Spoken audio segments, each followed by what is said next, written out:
Study after study has concluded that the most attractive body part on a man is going to be the forearms. This is obviously where most of the veins in the arm will be. It's going to be located in the forearms. But this video is obviously about how to get veiny arms all over consciously within a woman. Whenever she sees you with those veiny arms, what it does is it pretty much tells her brain that you will be good for reproductive reasons because you have healthy blood flow. Like, you're going to be a healthy mate for the future. And in my opinion, nothing looks more sick, more alpha, more dominant than some super vascular arms. Just like Hugh Jackman as Wolverine. It is such a look. I'm going to teach you step by step how to get it. Let's go. I'm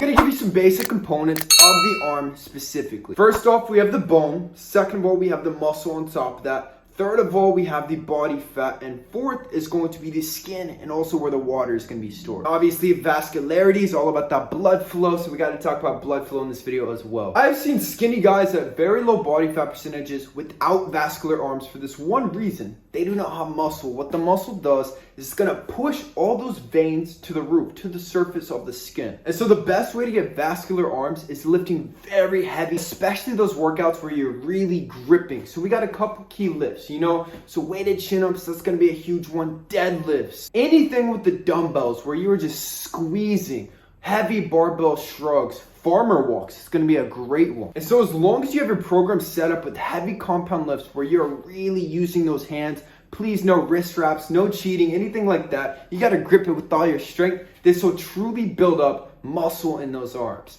Now on top of this, if you really want to isolate the forearms, wrist curls and reverse wrist curls would be the best thing to do. Recently, I started doing them on my own and I've been seeing tons of progress. So that's going to be the best way to increase muscle, to increase the vascularity. The next layer is going to be the body fat. So you will not get that bicep vein until you hit about 15% body fat. So everyone wants the coveted bicep vein, but you got to be lean enough, 15%.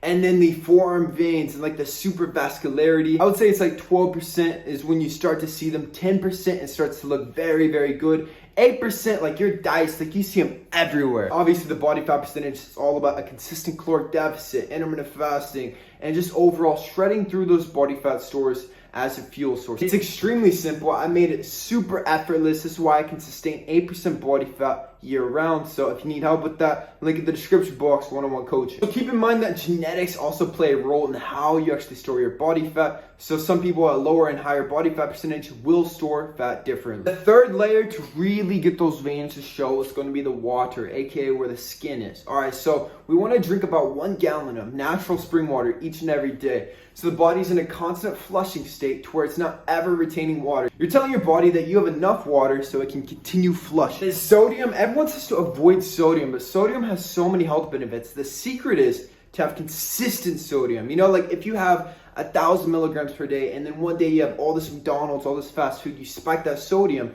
obviously you're going to retain a lot of water. The key is consistency. And the carbohydrates also store tons of water in the body. So if we want to limit retaining it, we want to have a consistent lower amount and healthy carbohydrates. Mangoes, bananas, quinoa, oats, stuff like this, rather than processed sugars, processed carbohydrates. That's going to be key to flushing water out of your body so you're much more vascular. We've done everything up until this point. Last but not least will be the blood flow. This is going to be the most vital part. First of all, we need to get the blood actually flowing. So the best way to do this, I say this time and time again, it's going to be with sprinting. And there's a couple reasons I say this. Number one, it's going to introduce more blood flow than any other exercise. And number two, the boost in HGH, the boost in testosterone will get your blood flowing even whenever you're not doing the sprint. So it's the ultimate hit workout. Obviously heavy lifting, do I even have to explain this one? You have to be lifting very heavy. Please no light weights, please no calisthenics, heavy weights in the gym. Best way to boost blood flow. Intermittent fasting is also an excellent way to increase blood flow. Your body has that period without any food to completely cleanse, and then once you start taking in food,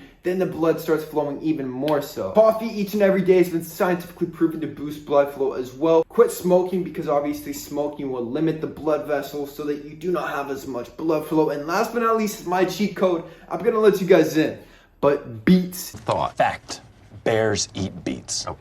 Bears beets Battlestar Galactica. Is the ultimate way to boost blood flow. You can do this to become more vascular, or you can do this before a certain activity to boost your performance. A lot of bodybuilders will eat beets before they lift because it increases that blood flow, makes them even stronger. That's it, man. I hope this video helps. Link in the description box for one-on-one coaching with me, Austin Wayne. Also my supplements, kalosique.com, link in the description box. Don't forget to subscribe. This is the best self-improvement channel on YouTube. That's it. I love you guys.